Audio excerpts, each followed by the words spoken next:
Il y a eu un bruit, un de ceux qui ne finit jamais, même quand tout s'est tué autour, il tape encore contre les tempes. Il y a eu l'enfance qui s'est arrêtée net, sans prévenir, sans merci, un regard qu'on ne croisera plus, un nom qu'on ne dit plus à voix haute, de peur qu'il revienne en lambeaux.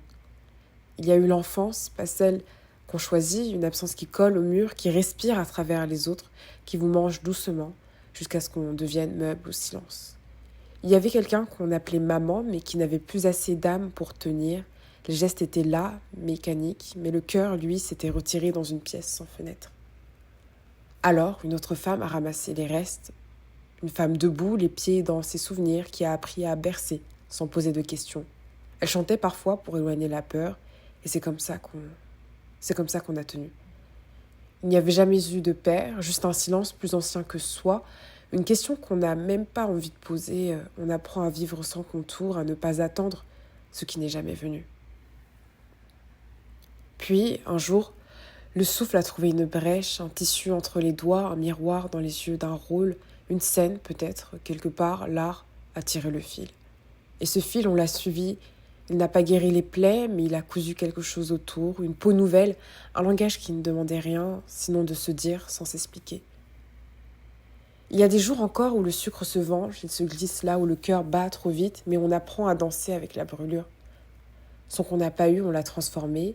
Ce qu'on a perdu, on l'a nommé autrement, pas pour effacer, mais pour faire place. Il n'y a pas de victoire, juste le fait d'être là, entière, debout, avec des éclats dans la gorge et du feu dans les mains. Je m'appelle Anastasia. Je m'appelle Anastasia Hilaire. Je m'appelle Acacia. Enfin, ça n'est pas de moi dont je parle, c'est elle. Anastasia, Cassia, bonjour. Comment vas-tu aujourd'hui? Super, et toi? Très bien, merci. Alors aujourd'hui, est-ce qu'on va parler avec Acacia ou avec Anastasia Hilaire? Acacia. Acacia, très bien. Eh bien, Acacia, bonjour. J'imagine que c'est ton nom d'artiste. Oui, c'est mon nom d'artiste. Comment tu l'as inventé? Comment tu l'as trouvé? Mais en fait, Acacia, c'est mon deuxième prénom, tout simplement. Très bien. Et dans quel milieu artistique tu évolues?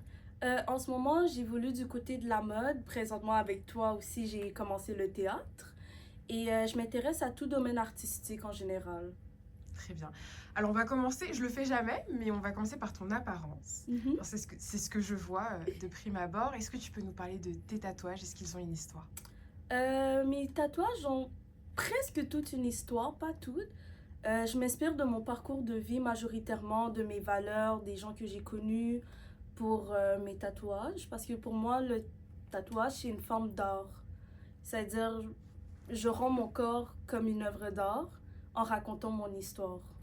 Et est-ce que tu veux nous raconter l'une de ces histoires? Par exemple, ce bras-là qui est terminé maintenant, c'est dédié à mon frère. Parce que mon frère est décédé quand j'avais 14 ans d'un acte criminel. Alors, quand j'ai eu l'âge de la conscience pour pouvoir me faire tatouer, alors j'ai décidé de lui dédier un bras en son honneur. Comment il est décédé, ton frère? Il s'est fait assassiner. Très bien. Est-ce que tu sais les raisons pour lesquelles il a été assassiné? Je sais les raisons, mais je préfère ne pas en parler. Bien sûr. Tu avais quel âge quand il est mort? Paix à son âme. 14 ans.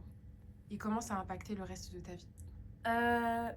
C'était très difficile au début, surtout que, comme dans les circonstances que je l'ai apprises, c'était une journée, je m'en rappelle cette journée-là, je n'étais pas allée à l'école parce que j'ai préféré dormir.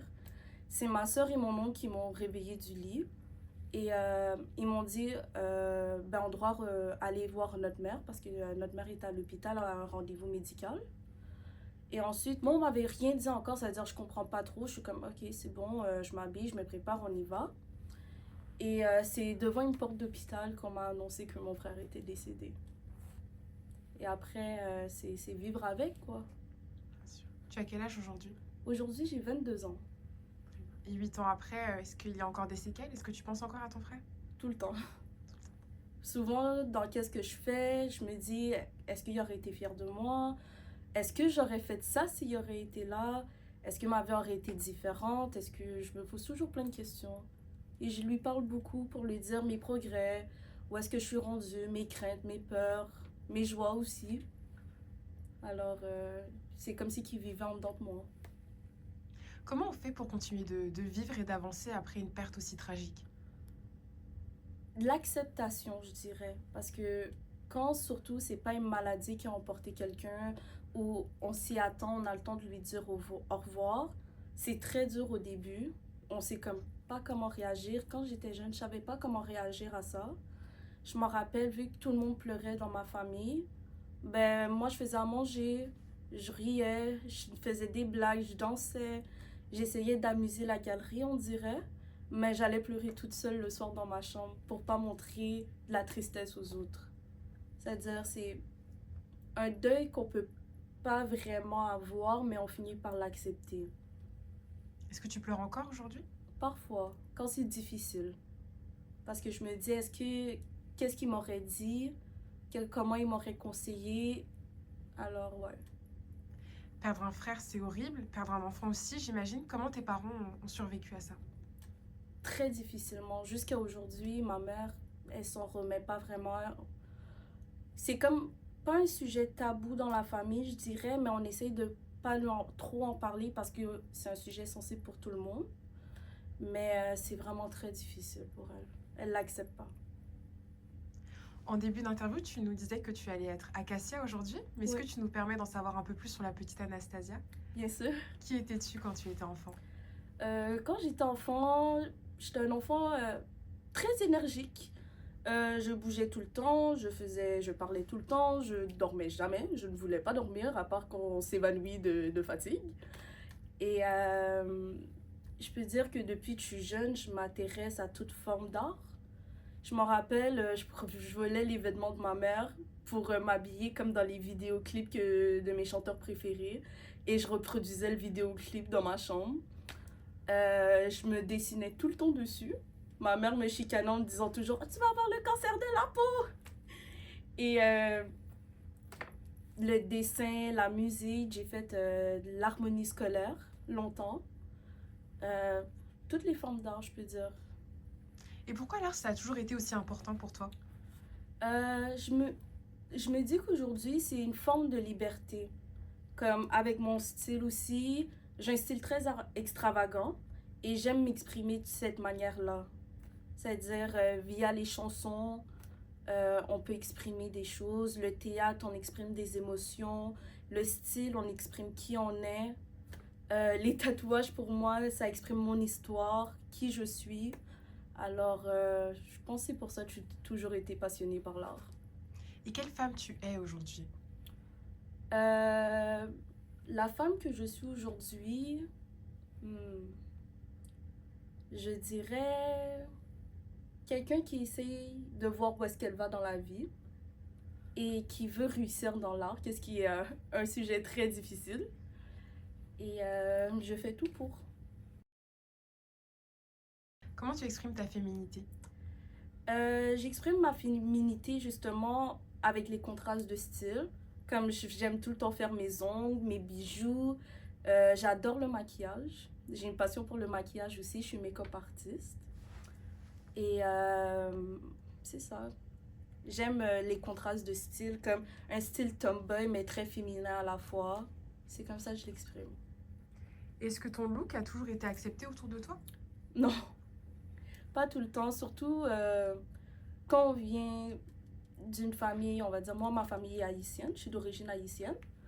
Euh, c'est sûr, si tu as un style qui sort hors du commun, ils vont toujours te regarder un peu bizarre. Mais avec le temps, ils ont compris que c'était vraiment mon style à moi, que j'avais un style alternatif, on va dire. Alors, ils commencent à l'accepter. Et quelle est la place de la culture haïtienne dans ta vie? Ça a une grande importance pour moi. Je tiens beaucoup à ma culture et à mes origines parce que je trouve que c'est important. Surtout avec la situation qui se passe en Haïti maintenant. J'ai jamais pu aller en Haïti parce que c'est trop dangereux. Alors, je tiens à connaître ma culture, mes origines, de où est-ce que je viens, la cuisine de mon pays, l'art, tout. Est-ce que tu as des envies de maternité pour le futur? Pas pour le moment, mais éventuellement peut-être. Et quelle sera la part d'Haïti lorsque tu auras à la transmettre à des enfants, si tu en as un jour et si tu en as envie? Si j'ai des enfants un jour, c'est sûr que je vais leur apprendre le créole. Je vais leur apprendre des musiques traditionnelles, ben, traditionnelles comme les classiques haïtiens, la nourriture. C'est sûr que autant que ça soit une fille que j'ai un petit garçon, je vais leur apprendre à cuisiner et tout. Je vais vraiment leur transmettre la culture du mieux que je peux. Tu dis ne pas vouloir d'enfants et je trouve que c'est intéressant parce que parfois c'est un peu l'objectif de vie de certaines femmes et de certains hommes aussi. Mhm. Pourquoi toi, par exemple, tu n'as pas envie d'avoir d'enfants? Ben, pour le moment, je veux pas d'enfant parce que je suis seule, je suis pas en couple. Euh, je vis une vie qui est trop, on va dire, en freestyle. Pour avoir une petite progéniture à qui m'occuper, un enfant, ça demande beaucoup d'attention. Un enfant, un enfant, tu vis pour un enfant. Et en ce moment, j'aimerais plus me consacrer sur ma carrière, sur qu'est-ce que j'aimerais faire pour plus tard donner un meilleur avenir à mon enfant. Pas faire un enfant et que je lui cause des problèmes à la place d'être là pour lui. Et quel a été ton modèle familial, parental? C'est ma grand-mère qui m'a élevée. J'ai été élevée par ma grand-mère, c'est elle que j'appelle maman. Et c'est le genre de femme sévère, mais qui démontre son amour à sa manière. C'est-à-dire, on va dire qu'elle devait nous dire désolé, parce que c'était elle qui a été dans le tort. Mais bien sûr, comme toute maman haïtienne qui se respecte, elle va jamais me dire désolé. Alors, elle nous cuisinait, par exemple, mon plat préféré, ou elle m'emmenait sortir. C'est-à-dire, c'est j'aime l'éducation que ma grand-mère m'a donnée parce que je trouve que j'ai quand même des bonnes valeurs. Elle m'a transmis des bonnes valeurs, des bons principes, mais je ne retiendrai pas toutes de son éducation. Qu'est-ce que tu considères que ta grand-mère a mal fait dans ton éducation? Je trouve, je trouve qu'elle n'a pas mal fait. Je trouve qu'elle a fait plus du mieux qu'elle pouvait parce que elle a élevé ses enfants à elle et elle a élevé ses petits-enfants aussi. Parce que ma mère ne pouvait pas le faire. Alors, elle a fait du mieux qu'elle a pu, je dirais. C'est quand même compliqué, surtout à un certain âge. Elle était dans la cinquantaine avancée, soixantaine. Alors, élever d'autres enfants, c'est, c'est difficile, je dirais. Surtout qu'on n'a pas été facile dans notre jeunesse. Pourquoi ta mère biologique, donc, n'a pas pu t'élever? Et comment tu l'appelles? Si ta grand-mère, tu l'appelles maman. Je l'appelle par son prénom. J'appelle ma mère par son prénom. Et pour des raisons médicales, elle ne pouvait pas nous être là pour nous. Et ton père? Je le connais pas. Je connais pas mon père. Je, je connais rien de lui. J'ai jamais cherché à savoir qui était mon père. Il ne t'a jamais manqué? Non, j'ai jamais ressenti ce manque-là parce que j'avais mes oncles qui vivaient à la maison, les amis de mes oncles que j'appelle mes tontons aussi. Alors j'ai jamais ressenti le manque de figure paternelle. Je me rappelle à la fête des pères, moi je faisais pas de carte à mon papa, je faisais une carte pour mes deux oncles. Est-ce que pour toi, ce sera important d'avoir un bon copain, un bon mari, un bon compagnon, un bon père peut-être? Oui, je dirais parce que j'aimerais bien sûr que mes enfants dans le futur aient leur père avec eux, mais on ne sait jamais de quoi est capable l'humain. Alors, je vais essayer du mieux que je peux, je dirais. Quelle est la plus belle chose que t'as enseignée, transmis ta grand-mère? Euh, les valeurs de la famille, je dirais, ou ben, les valeurs en général. Le partage, l'entraide, d'être là pour son prochain. Je dis pas que je suis parfaite non plus. C'est sûr que je fais des gaffes, mais je dirais ces valeurs et comment on dit? Ouais, ces valeurs, j'ai oublié le mot. Quel a été, au-delà de la perte de ton frère, le grand drame de ta vie? Le plus grand drame de ma vie, je dirais, c'était quand j'avais 7 ans. Je suis tombée extrêmement malade. Je ne pouvais plus m'alimenter. Tout ce que je mangeais tout ce que je mangeais ou buvais, je le vomissais. Et jusqu'à un point que ça a tellement dégénéré que je pouvais plus marcher. On a dû m'emmener en urgence à l'hôpital. J'ai été prise d'urgence. Et on a découvert que j'étais diabétique de type 1 et que j'avais d'autres problèmes de santé sous-jacents à ça. Est-ce que c'était génétique, héréditaire? Ouais, c'est génétique. Et donc aujourd'hui, tu vis toujours avec le diabète? Ouais, toujours. Quel traitement tu as aujourd'hui? Aujourd'hui, je prends de l'insuline. Je dois me faire des injections d'insuline, alors je me pique de 4 à 6 fois par jour. Parce que c'est vraiment à chaque repas, même aux collations, ça veut dire, ça peut même dépasser le 6 doses par jour. Et je prends des médicaments à côté pour mes autres problèmes de santé. Est-ce qu'être diabétique est un handicap? Non, parce que je m'empêche pas de vivre, même si que parfois je fais vraiment pas attention. Parfois, je devrais pas faire certains trucs. Mais je dirais que si on gère bien le diabète et on fait vraiment attention, on prend bien sa médication et on fait du sport régulièrement aussi, ça, comme d'habitude. Les bonnes habitudes de vie, ça empêche pas de vivre, je dirais. Donc tu peux faire tout ce que tout le monde fait finalement. Il n'y a pas de barrière à être diabétique. Dans certains cas, on va dire, parce que c'est sûr, je dois être plus précautionneuse. Par exemple, si je manque de sucre, on appelle une hypoglycémie, je vais pas me sentir bien, je vais avoir des symptômes physiques, alors là, il me faut du sucre. Ou sinon, dans le cas inverse, si j'ai trop de sucre, on appelle une hyperglycémie. Euh, Là, il faut que j'aille prendre mes médicaments, que je bois beaucoup, beaucoup d'eau pour essayer de diminuer le sucre dans mon sang. Parce que sinon, je peux faire une crise qu'on appelle une acidocétose. Et cette crise-là, c'est en gros, ton corps est en détresse cellulaire. Parce que tu as trop de sucre dans le sang, alors les cellules de sang ont de la misère à bien circuler dans ton sang. Ça peut causer de la déshydratation, de la confusion, de la perte de conscience, des vomissements. C'est très douloureux. Pour en avoir vécu, c'est extrêmement douloureux pour le corps.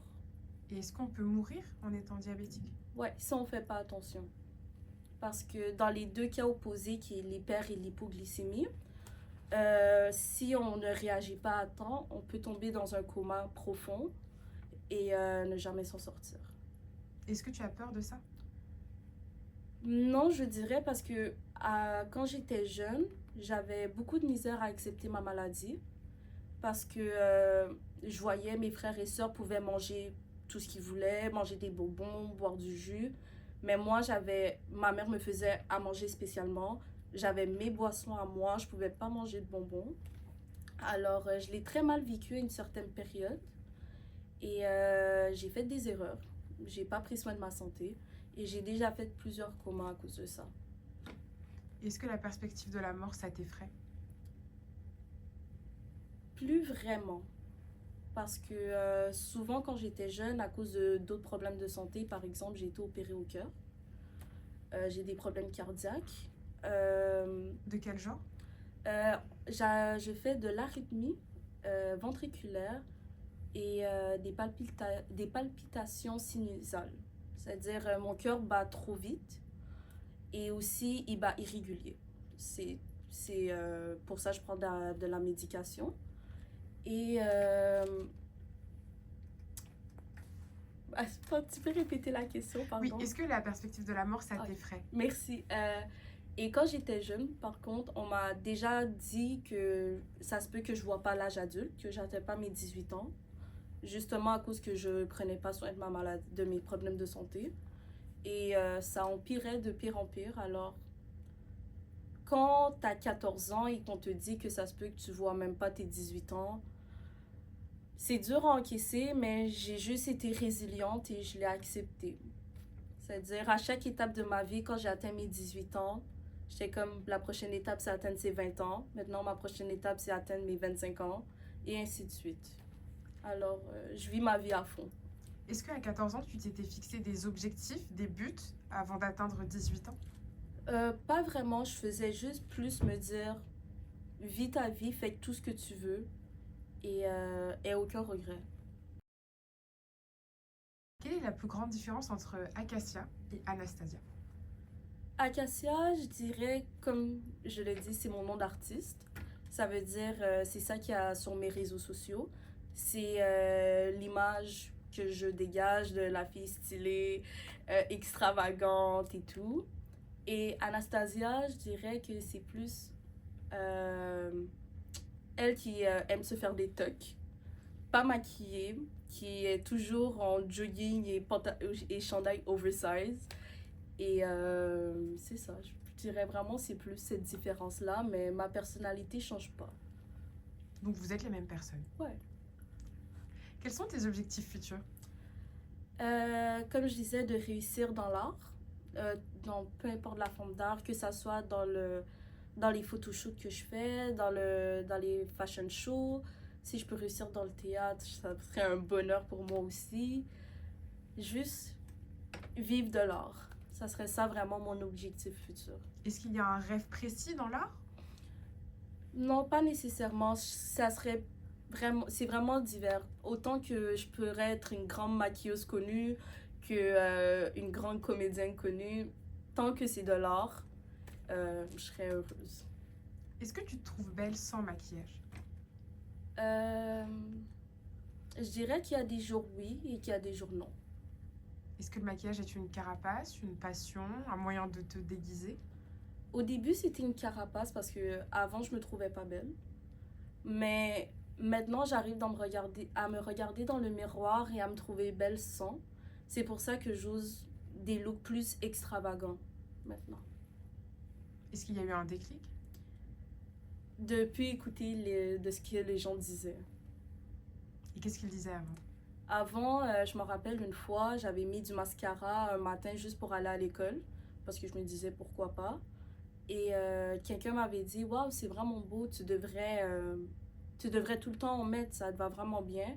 Et vite, j'avais peu de confiance en moi avant.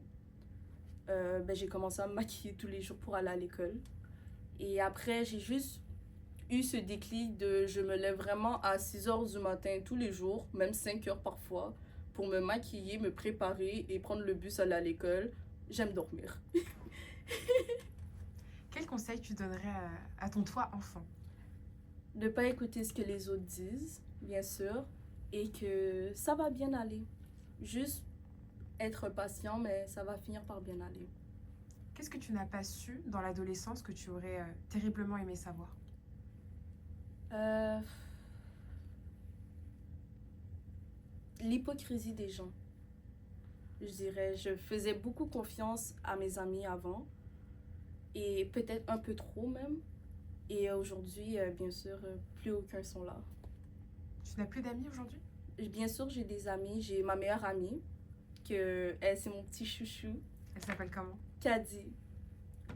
C'est mon petit chouchou. On s'est connus à l'école adulte, à Eulalie, du Rocher.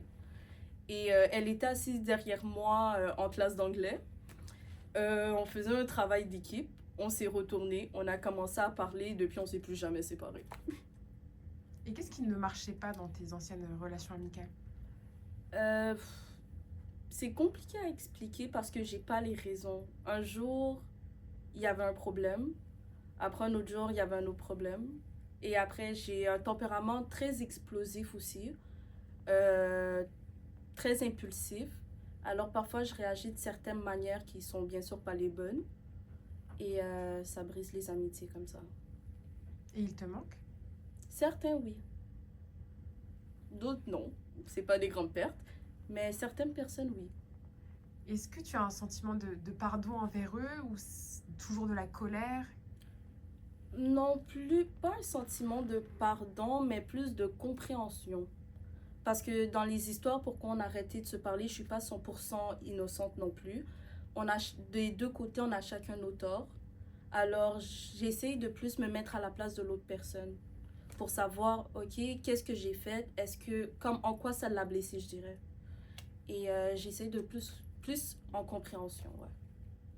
J'aimerais que cette vidéo te serve d'archive et peut-être que tu auras à la regarder dans 10 ans, dans 20 ans, dans 30 ans, qui sait. Et quel message tu aimerais t'adresser? Imaginons que cette vidéo, elle ne soit destinée qu'à toi. Coucou Acacia. J'espère que tu as réussi dans l'art, que tu as réussi à entrevoir les projets que tu fais, que même si tu n'as pas réussi, tu t'es trouvé un beau métier, que tu es heureuse dedans et épanouie, que tu restes coquette, comme que tu l'es à la fois tomboy. Et je te souhaite le meilleur. Bisous. Et tes derniers mots pour nous cette fois? Un message que je voudrais adresser à vous qui me regardez. Euh, Autant que tu sois une petite fille ou un petit garçon, peu importe, si tu es passionné par quelque chose et que tu vois que tu es bon dedans, fonce. Fonce. Si tu peux vivre de ton rêve, qui voudrait pas vivre de son rêve? Mais en même temps, accepter si c'est pas possible. Parce que ça, c'est un truc compliqué aussi. Mais si c'est une réalisation, par exemple, le fashionista, la musique, tu es bon là-dedans, tu aimes ça, je te dis pas d'abandonner tes études pour autant. Et les études, c'est important. Mais il faut foncer vers ses rêves. Merci infiniment, Acacia. Ça fait plaisir. À bientôt. À bientôt.